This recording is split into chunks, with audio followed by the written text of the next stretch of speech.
Kelly, do you remember a science fair project? Did you ever do those in school?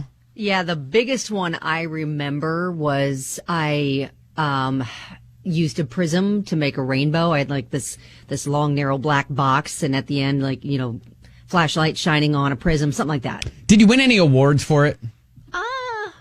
I don't think I did. I remember I did a science fair project which showed I took like digital watches, like the LCD, just like little digital watches. And I wanted to figure out the effects of cold temperatures on them. So I had like three. I had one that was just room temperature, one that was in colder, and then one was in like deep freeze to see if it had any sort of effect on the display. I can't remember what the outcome was, but I didn't win anything for that. I got like a participation award. Oh, dang. Yeah. Oh, dang. So this kid in Florida, though, he has been winning science fair after science fair. So I got to think maybe this is an inside job. Maybe he's winning too much.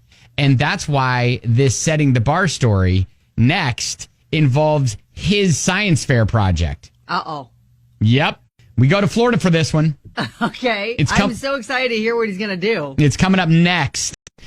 I understand if you're, listening to the radio show, if you've never listened to us before, if this is, the 400th time you've heard our show, you can understand that Kelly and I really are educated, practically scientists. And we have a air about us that is a little bit elite, but we really try to relate to the common folk. Wow.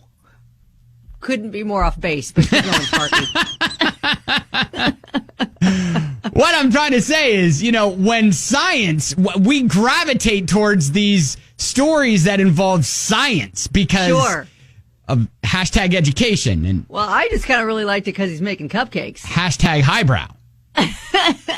And we also like to feature Florida on the show because just weird, crazy crap happens in that state. So setting the bar. If you can manage to make it through the day without stealing a kid's science fair project from the driveway, literally their driveway, then you're doing okay. That's just awful. That's awful. Listen, Gabriel, he has a mark on him because he's won the school's science fair project plenty of times. And he was convinced it was going to happen again with his homemade easy bake oven that was literally sitting on the driveway to get direct sunlight. Yeah, he cut a globe in half and made a solar oven out of it and was trying to bake cupcakes in the driveway. I mean, who would want to spoil that? Yeah, so his mom, Melissa, just decides, you know what, I'm going to run in the house. I'm going to grab my camera to document some of this stuff. They have the Easy Bake Oven, the Science Fair project right out by the street.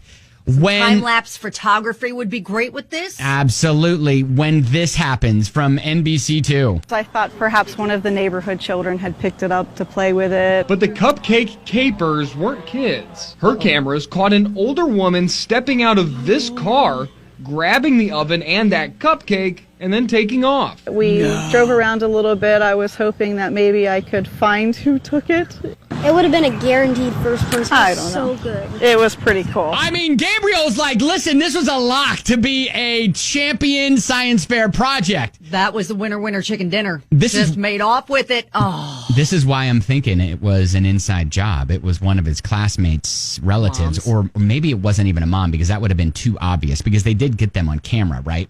Yeah, they did. I'm thinking it's got to be some sort of neighbor or a cousin or something like that. No, I think you're right with the theory of it's the mom of a competitor. Who's just like, you know what? I'm going to take Gabriel out of the scenario. My kid will have a shot at the grand prize. So, Melissa, being the good mom she is, she's like, look, we're trying to scrape together, some stuff to get it ready for the actual science fair on Tuesday. But if you can just bring it back, no questions asked, we'll let you enjoy a cupcake even. Oh, wow. Not even going to press charges. Nope. Even sharing cupcakes. Yep. That's pretty generous. And listen, it took several weeks to make that thing. A lot of materials. He put a lot of time and effort into it. It's just, Gabriel's the best for a reason.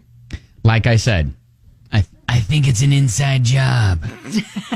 So setting the bar to Florida, if you can manage to make it through the day without stealing a kid's science fair project, now to be fair to the people, to the perps. Fair to the perps? Yeah. Either it was an inside job, they knew what they were doing this entire time, or you put something out on the curb, at least in my neighborhood, and people think it's free? Within 10 minutes, it's gone. I mean, it is gone. I don't think this was at the very edge of the driveway, though. It's like it's got to be on the curb for that to be the universal signal that you can take this. It is free. Obviously. I think this was in the middle of the driveway. No. They pushed it up. They pushed it up close to, yes. Oh, they pushed it. The fatal mistake. That's then. right. That's what I'm saying. And the person driving by is, I don't know what that is. I don't know what it is. I'm taking it. But that's mine now. It's free and I'm taking it. Someone's trash is another person's treasure. Let's go. Maybe they'll see all the hubbub and bring it back. Maybe they didn't realize how special of a doohickey it was. That is setting the bar on 99.7.